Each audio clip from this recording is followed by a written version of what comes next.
Let's take a look at what it costs to have an actual war. 37% of our GDP in World War II spent on defense, 13% in Korea, 9% in Vietnam.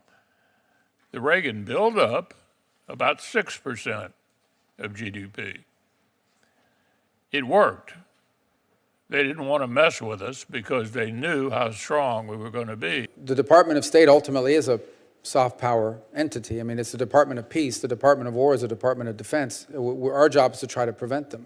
And so I do think that the model you've outlined, especially during the Cold War, was quite useful because during that time, that model served to keep societies from collapsing and becoming susceptible to Marxist regimes taking them over. That was the biggest fear during the Cold War. Ladies and gentlemen, welcome back to America First, the channel where truth is not only told, it's defended. If you're tired of the woke nonsense, the endless appeasement of global elites, and a government that seems more interested in pleasing foreign bureaucrats than protecting its own people, then you're in the right place. Before we dive deep into today's video, take a moment, like this video, smash that subscribe button, and most importantly, support us at patreon.com/AmericaFirst. For as little as $5 a month, you can help us continue to bring you hard-hitting commentary, real analysis, and the truth the mainstream media refuses to say out loud. This movement only works because of patriots like you. Today, we're breaking down a Senate hearing exchange between Mitch McConnell and Secretary Marco Rubio in a video titled, "Let's Take a Look at What It Costs to Have an Actual War." And let me tell you, this was one of the rare moments where both the old guard and the new blood of the Republican Party came together to say something that actually matters. You're up. Welcome, Mr. Secretary. Obviously, there are two ways to prevent war and to maintain America's position in the world. Hard power, soft power. Over my years here, the people that have spoken mostly about the importance of soft power have been generals who know the cost of war. So we're talking about saving money, and I'm all for that.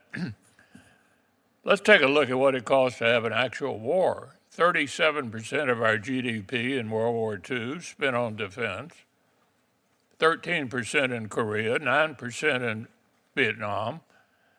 The Reagan buildup, about 6% of GDP. It worked. They didn't want to mess with us because they knew how strong we were going to be. And an equal partner, much less costly, is the soft power side. I think I don't care what you call it or how you reorganize, but the basic functions that soft power provides are extremely important. You get a lot of friends for not much money. And we're being outmaneuvered, as you well know, in country after country after country by the People's Republic of China, who are effectively playing in ways that are more effective than we are. So if you can figure out how to way to reorganize it and call it whatever you will, that role is extremely important. How are foreigners looking at us right now? I think they think we're losing interest. The previous administration didn't have a single budget for defense that even kept up with inflation. And unfortunately, because of the continuing resolution this year, it looks like more of the same. So it strikes me, no matter how well the tariffs, for example, work out, that the perception at the beginning of this administration is that we want to fight with our allies and figure out some way to make an agreement with our enemies, which brings me to Ukraine. And I think the America that I believe in and most of us believe in would find no equivalence between the Russians and the Ukrainians. And so I'm hoping as this administration moves forward, it doesn't end up not facing the actual enemies we have now, North Korea, China, Russia, Iran's proxies, by working with our allies to stand up to them. Just to take a specific example of how soft power makes a difference, look at a country like Burma that you've had an interest in, and I have too over the years. Horrible place run by despicable people. Lots of storms and problems of one kind or another. The Chinese are in there just operating effectively. And we, because of not honoring contracts and some of the other things that we were doing to try to be helpful, just completely getting outmaneuvered. So, having had to endure that, I'd be interested in your observations about what you think about soft power and how important it is to this country's future. Sure. I mean, first of all, I think soft power has the Department of State ultimately is a soft power entity. I mean, it's the Department of Peace. The Department of War is a Department of Defense. Our job is to try to prevent them. And so I do think that the model you've outlined, especially during the Cold War, was quite useful because during that time, that model served to keep societies from collapsing and becoming susceptible to Marxist regimes taking them over. That was the biggest fear during the Cold War, was that governments with high levels of poverty would be attracted to a Marxist revolution that would overthrow an allied government and create another satellite state for the Soviet Union. We live in a different world today. The threats look different. In some cases, fragility is still a factor, but it is largely a factor that will lead to either a costly humanitarian crisis and in some cases operating in safe haven spaces for radical jihadists to threaten us here at home. So the concept remains true. How it's applied is what has changed because I think the context, and in that context, no matter how much even with these reductions that are proposed before you, we would still be the single largest foreign aid donor on the planet by multiples. I mean, no one even comes close. I think Germany was second, if I recall the last time I checked, and it's not even close. That remains the case. What we have to do now is apply that soft power to the places where it matters most to our national interests and to the programs that can make the biggest difference, the biggest impact in furthering our national interests. I think it's possible to both be a humanitarian and at the same time further the national interests. And there are cases where perhaps there isn't going to be a national interest argument. We just do it because we don't want people to die or we want to help alleviate suffering. The case of Burma is an example. It wasn't just a reduction in aid because we had teams on the ground. It was actual local authorities that prevented us from getting involved or allowing certain aid to be distributed because they were in the middle of their own conflicts internally in the midst of it. So some of these environments where we're trying to deliver aid are quite challenging.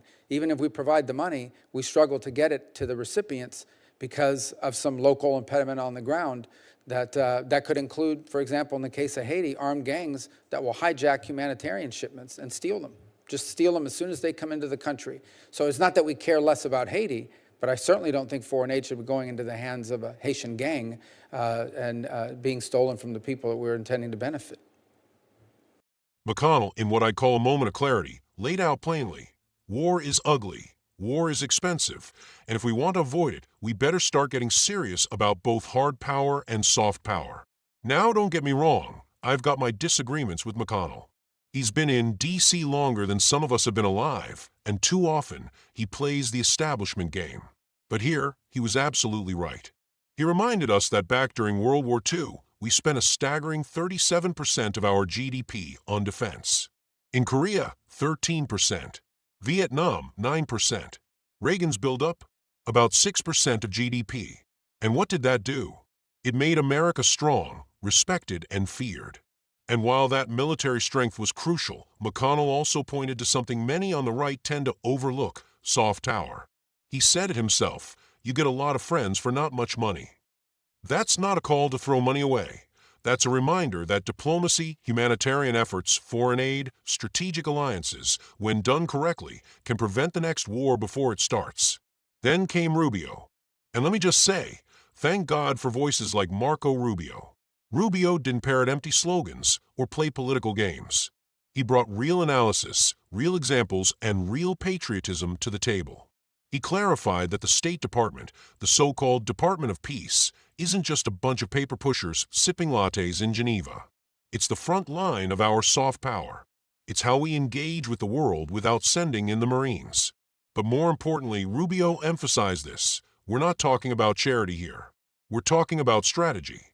Foreign aid, when applied wisely, can prevent terrorism, destabilization, and the rise of regimes hostile to America. It's about securing our national interest, not handing out gifts. Rubio brought up the Cold War, and folks, that was a real fight. Back then, the threat was Marxist revolution. Communist insurrections were popping up across the globe. So what did America do? We helped keep society stable. We supported allies. We prevented whole nations from falling into the Soviet orbit. And guess what? We won the Cold War without firing a single nuke. That wasn't just because of our military, it was because we used soft power effectively. But today, the battlefield looks different. We're not just fighting Marxism. We're fighting radical jihadism, authoritarianism, and, let's be honest, Chinese imperialism. And that's where Rubio hit the nail on the head. He pointed out that despite all the talk of aid cuts, the United States would still be the largest foreign aid donor in the world by a long shot. Germany, he said, was in second place, and they're not even close. So don't let the radical left tell you we're being stingy. No, we're being smart. And Rubio wasn't afraid to call out what's really happening in countries like Haiti and Burma. In Haiti, armed gangs intercept and steal U.S. humanitarian aid the moment it lands. Millions of your tax dollars, intended to help the people, wind up in the hands of violent criminals. In Burma, the regime blocks our aid efforts and cozies up to communist China. So we're literally being shut out, while Beijing swoops in and spreads influence like a virus. That's not foreign policy, that's national suicide. This is where the America First movement steps in. We say enough is enough. Foreign aid should go to American interests first.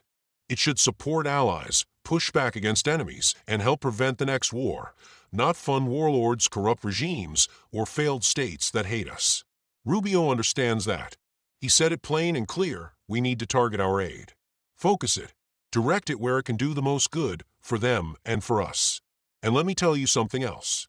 When Rubio said, there are cases where perhaps there isn't a national interest argument, we just do it because we don't want people to die, that was a moment of humanity.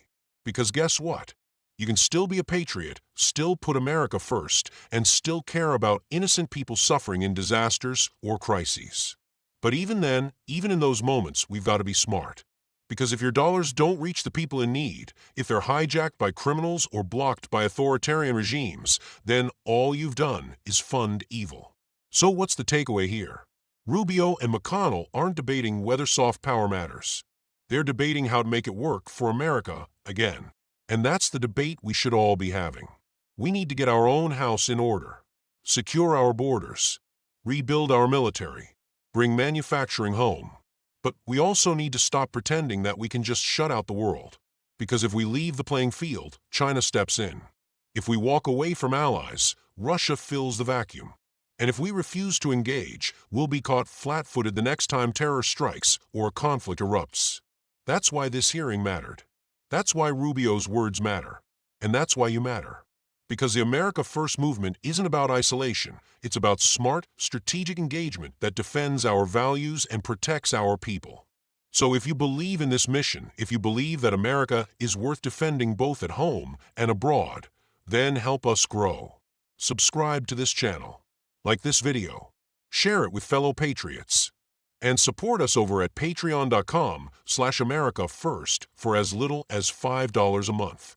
Your support keeps us independent, keeps us strong, and keeps the fight alive. We don't answer to big donors. We don't take cues from the mainstream media. We answer to you, the American people. And together, we're building a platform that fights for truth, freedom, and the Constitution.